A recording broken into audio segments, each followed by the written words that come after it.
Hi hello ನಮಸ್ತೆ. News first ವಿಶೇಷ ಕಾರ್ಯಕ್ರಮಕ್ಕೆ ಸ್ವಾಗತ. ನಾನು ಲೋಕೇಶ್. ಸುತ್ತ ಸಮುದ್ರ, ಮಧ್ಯದಲ್ಲಿ ಕಾಡು, ಅಲ್ಲೊಬ್ಬನಿಗೆ 10 ತಲೆಗಳು, ಅವನನ್ನು ರಾವಣ ಅಂತ ಕರೀತಾಯಿದ್ರು. ಸುತ್ತ ಬೆಟ್ಟಗಳು, ಅಲ್ಲಿ ಮಳೆಗಿಂತ ಜಾಸ್ತಿ ರಕ್ತವನ್ನೇ ನೋಡಿದಂಥ ಭೂಮಿ. ಸೊ ಅಲ್ಲೊಬ್ಬನಿಗೆ ಒಂದೇ ತಲೆ.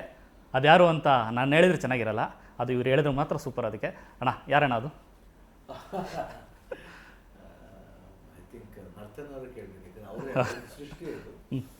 ಸುತ್ತ ಸಮುದ್ರ, ಅಲ್ಲೊಬ್ಬ ರಾವಣ ಅಂತ ಬರ್ತಾನೆ, ಅವನಿಗೆ 10 ತಲೆ.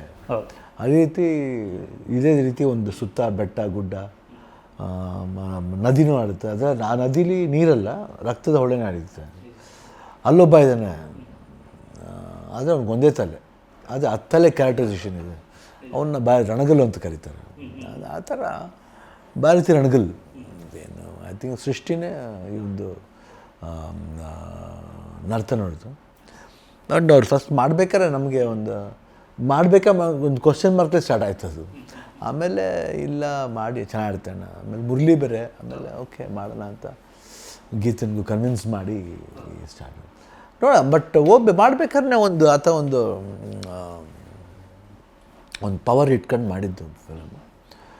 ಮೇಕಿಂಗ್ ಇರ್ಬೋದು, ಮೇಕಿಂಗ್ ಜೊತೆಲಿ ಆ ಸೀನ್ ಕಂಟೆಂಟ್ ಮಾಡ್ಬೇಕಾದ್ರೆ ಗೊತ್ತಿಲ್ಲದ ಎಕ್ಸ್ಪ್ರೆಷನ್ಸ್ಗಳು. ಅಂದರೆ ಬೆಳೆದು ನಿಂತ ಒಂದು ಭಾರತೀಯ ರಣಗಲ್ನ ಮಫ್ತಿಲಿ ತೋರಿಸಿದ್ರು. ಇವಾಗ ಅದೇ ಭಾರತೀಯ ರಣಗಲ್ ಸಿನಿಮಾ ಮಾಡಬೇಕಾದ್ರೆ ಹೆಂಗೆ ಅವನು ಆ ಥರ ಆಗದ ಅನ್ನೋ ಆ ವ್ಯಕ್ತಿತ್ವ ಹೇಗೆ ಬಂತು ಅವನಿಗೆ ಅನ್ನೋದು ಒಂದು ಈ ಪ್ರೀಕ್ವೆಲ್. ಅದಕ್ಕೆ ಇದರಿಗೂ ಬಹುಶಃ ಪ್ರೀಕ್ವೆಲ್ ಮಾಡಿ ತುಂಬ ಕಮ್ಮಿ, ಯಾರು ಮಾಡಿಲ್ಲ. ಬಟ್ ಆ ಪ್ರೀಕ್ವೆಲ್ ಮಾಡೋದು ಒಂದು ಸಂತೋಷವಾದ ವಿಷಯ. And good. ಆ್ಯಂಡ್ ಡೈಲಾಗ್ ಇರ್ಬೋದು, ಅದೇನು ಒಂದು ಪೇಜ್ಗಟ್ಟಲೆ ಹೊಡಲ್ಲ, ಒಂದೇ 4-5 ಲೈನ್ ಇದೆ ಸುತ್ತ ಸಮುದ್ರ ಅನ್ನೋದು. ಇದರಲ್ಲೂ ಈ ಸಿನಿಮಾದಲ್ಲೂ ಅವನು ಆ ವ್ಯಕ್ತಿತ್ವ ಹೆಂಗೆ ಸ್ಟಾರ್ಟ್ ಆಗುತ್ತೆ, ಯಾವುದರಿಂದ ಸ್ಟಾರ್ಟ್ ಆಗುತ್ತೆ. So it's a very good take off ಅಂತ ಅನಿಸುತ್ತೆ ಪ್ರೀಕ್ ಸರ್.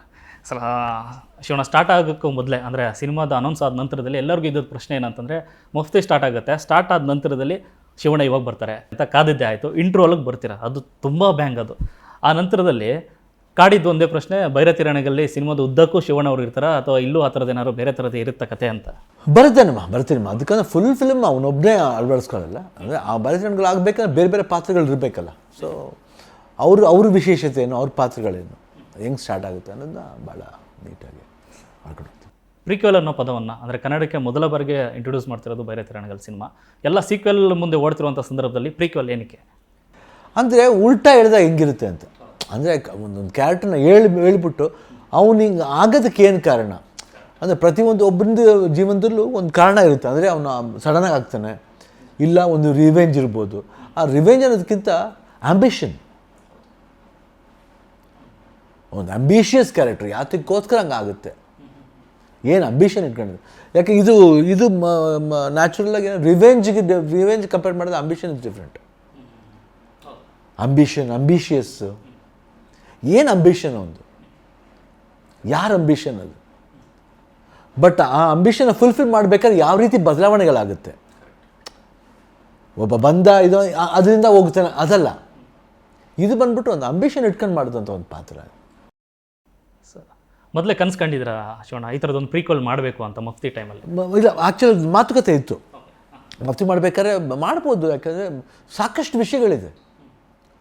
ಯಾಕೆ ಅಲ್ಲಿ ಬರೀ ನಾವು ಬೆಳೆದು ನಿಂತಿದ್ದ ಕ್ಯಾರೆಕ್ಟರ್ ಆದ್ದರಿಂದ ನಮಗೇನು ಫುಲ್ಫಿಲ್ಮೆಂಟ್ಗೆ ಏನು ಹೇಳೋಕ್ಕಲ್ಲ. ಯಾಕೆ ಸಡನ್ನಾಗಿ ಒಬ್ಬನ ಕ್ಯಾರೆಕ್ಟರ್ ತೋರಿಸ್ತೀವಿ ಅಷ್ಟೇ. ಬಟ್ ಆ ಕ್ಯಾರೆಕ್ಟರ್ ಹಿಡಿಯೋಕ್ಕೆ ಬರ್ತಾನೆ ಒಬ್ಬ, ಬರೀ ಮಾತೇ ಬರ್ತಾ ಇರುತ್ತೆ. ಬಟ್ ಆ ಮಾತುಗಳನ್ನ ನಿಜ ಮಾಡ್ತಾ ಹೋಗುತ್ತೆ. ನಿಜ. ಯಾಕೆ ಹೆಂಗಾಯಿತು, ಸೊ ಐಡಿಯಾನೇ ತುಂಬ ಚೆನ್ನಾಗಿದೆ. ಸಿನಿಮಾದ ಕತೆ ಕೇಳುವಾಗ, ಯಾಕೆಂದರೆ ನರ್ತನ್ ಅವರು ಅಂದರೆ ಕಟ್ಕೊಟ್ಟಿರೋಂಥ ರೀತಿ ಪ್ರತಿ ಸೀನಲ್ಲೂ ಶಾರ್ಟಲ್ಲೂ ಒಂದು ರೀತಿ ಎಲಿವೇಶನ್ಸ್ ಅಂತಾರಲ್ಲ, ಸಿನಿಮಾದ ಉದ್ದಕ್ಕೂ ಕಾಣಿಸುತ್ತೆ ಶಿವಣ್ಣ. ಕತೆ ಹೇಗೆ ಹೇಳಿದ್ರು ಅಂತ ಅಂದ್ಬಿಟ್ಟು ಅದೊಂದು ಕುತೂಹಲ ಸಂದರ್ಭ. ಕತೆ ನಮಗೆ ಆಲ್ಮೋಸ್ಟ್ ಮ್ಯಾಕ್ಸಿಮಮ್ ಕತೆ ರೆಡಿ ಇತ್ತಮ್ಮ. ಅದಾದಮೇಲೆ ಸ್ವಲ್ಪ ಏನೇನು ಆ್ಯಡಪ್ಸ್ ಆಗಬೇಕಾಯಿತು, ಅದು ನ್ಯಾಚುರಲ್ ಬೇರೆ ಆ್ಯಡಪ್ ಆಯಿತು. ಅದಕ್ಕೋಸ್ಕರ ನೋಡಿ, ನಮ್ಮ ಪ್ರೀಕ್ವೆಲ್ ಅಂದ ತಕ್ಷಣ ಹೊಸ ಕ್ಯಾರೆಕ್ಟರ್ ಬರೋದು ರುಕ್ಮಿಣಿ ವಸಂತ್ ಬರ್ತಾರೆ, ರಾಹುಲ್ ಬೋಸ್ ಬರ್ತಾರೆ. ಅದು ಬಿಟ್ಟರೆ ಶಬೀರ್ ಅಂತ ಒಂದು ಕ್ಯಾರೆಕ್ಟರ್ ಬರುತ್ತೆ. ಅದು ಬಿಟ್ಟರೆ ನಮಗೆ ಆ್ಯಕ್ಚುಲಾಗಿ ಬರೋದು ಮಧು ಗುರುಸ್ವಾಮಿ ಆಗ್ಬೋದು, ಬಾಬು ಹಿರಣ್ಯ ಇರ್ಬೋದು, ದೇವರಾಜ್ ಕ್ಯಾರೆಕ್ಟರ್ ಇರ್ಬೋದು, ಛಾಯಾ ಸಿಂಗ್ ಅವ್ರು ಇರ್ಬೋದು.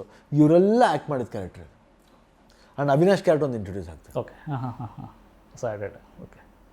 ಸೊ ಸಾಕಷ್ಟು ವಿಷಯಗಳಿದೆ. ಅಂದರೆ the scenes which you saw in Mufti ಅದಕ್ಕೆ ಏನು ರಿಲೇಟಿವಿಟಿ ಇರುತ್ತೆ. ಸರ್ಟನ್ ಸೀನ್ಸ್ ನಮಗೆ ಎಸ್ ಅದ್ರಲ್ಲಿ ಆ ಒಂದು ಛಾಯೆ ಕಾಣುತ್ತೆ. ಬಟ್ ಆ ಛಾಯೆ ಕಾಣೋಕ್ಕೂ ಯಾಕಂದರೆ ಅವನು ಇಲ್ಲಿ ಲೇಟರ್ ಆಫ್ ತೋರ್ಸೋಕ್ಕೂ ಆ ಒಂದು ಪ್ರೀಕ್ವೆಲ್ಲಿ ತೋರ್ಸೋಕ್ಕೂ ಭಾಳ ವ್ಯತ್ಯಾಸ ಇರುತ್ತೆ. ಆ ಒಂದು ಕಂಪ್ಯಾರಿಸನ್ ಇದ್ರೂ ಬಟ್ ಸೀನ್ ವೈಸ್ ನೋಡಿ ಓ ಮೈ ಗಾಡ್ ಅದ್ರಲ್ಲಿ ಹಂಗಿತ್ತು ಇದ್ರಲ್ಲಿ ಹಂಗೆ ಮಾಡಿದ್ದಾರೆ.